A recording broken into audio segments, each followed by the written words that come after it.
ஆந்திர முதலமைச்சராக சந்திரபாபு பதவியேற்ற விழாவில் போது மத்திய உள்துறை அமைச்சர் அமித் ஷா தனக்கு அறிவுரை மட்டுமே கூறியதாக தமிழிசை சவுந்தரராஜன் விளக்கமளித்துள்ளார். அது பற்றிய விவரங்களை இந்த செய்தி தொகுப்பில் பார்க்கலாம்.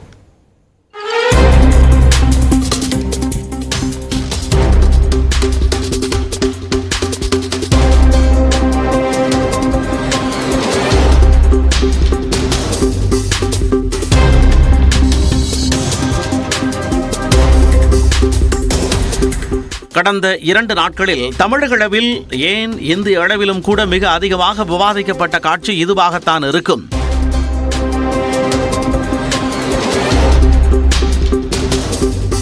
ஆந்திர முதலமைச்சராக சந்திரபாபு நாயுடு பதவியேற்ற நிகழ்ச்சிக்கு சென்ற தமிழக பாஜக முன்னாள் தலைவரும் தெலுங்கானா முன்னாள் ஆளுநருமான தமிழிசை அங்கு அமர்ந்திருந்த முன்னாள் குடியரசு துணைத் தலைவர் வெங்கையா நாயுடுவுக்கு வணக்கம் தெரிவித்துவிட்டு அமித்ஷாவை கடக்கையில் தமிழிசையை அவர் அழைத்தார். அப்பொழுது தன் விரலை அசைத்து தமிழிசையை ஏதோ கண்டித்தார். அதற்கு நின்றபடியே சற்று குனிந்து தமிழிசை விளக்கமளிக்க அதை ஏற்க மறுத்த அமித்ஷா மீண்டும் அவரை எச்சரிக்கும் வகையிலேயே ஏதோ கூறியது போல் தெரிந்தது.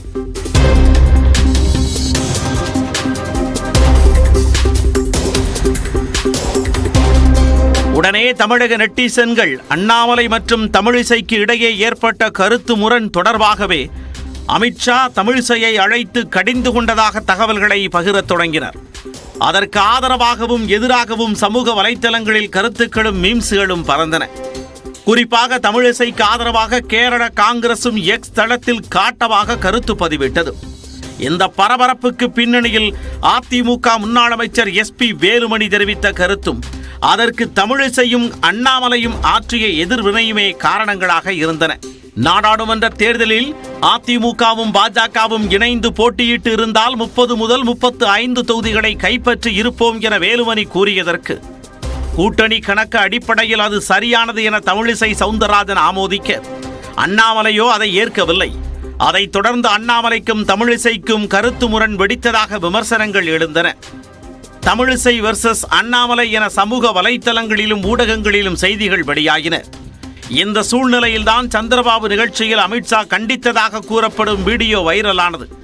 இதை வைத்து மேலும் ஆயிரக்கணக்கான கருத்துக்கள் சமூக வலைத்தளங்களில் பகிரப்பட்டன.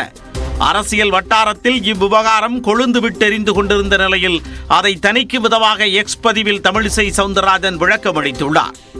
அதில் தேர்தலுக்கு பிறகு தன்னை முதல் முறையாக பார்த்த அமித்ஷா அருகில் அழைத்து தேர்தல் தொடர்பாகவும் அப்போது எதிர்கொண்ட சவால்கள் குறித்தும் கேட்டறிந்ததாக தெரிவித்துள்ளார். தான் விளக்கிக் கொண்டிருக்கையில் போதிய நேரம் இல்லாத காரணத்தால் அரசியல் பணிகளையும் தொகுதி பணிகளையும் தீவிரமாக மேற்கொள்ள அமித்ஷா சுருக்கமாக அறிவுறுத்தியதாகவும் அது தனக்கு நம்பிக்கையூட்டியதாகவும் தெரிவித்துள்ளார். தேவையற்ற ஊகங்களை தடுக்கவே இந்த விளக்கத்தை தான் அளிப்பதாகவும் தமிழிசை தெரிவித்துள்ளார்.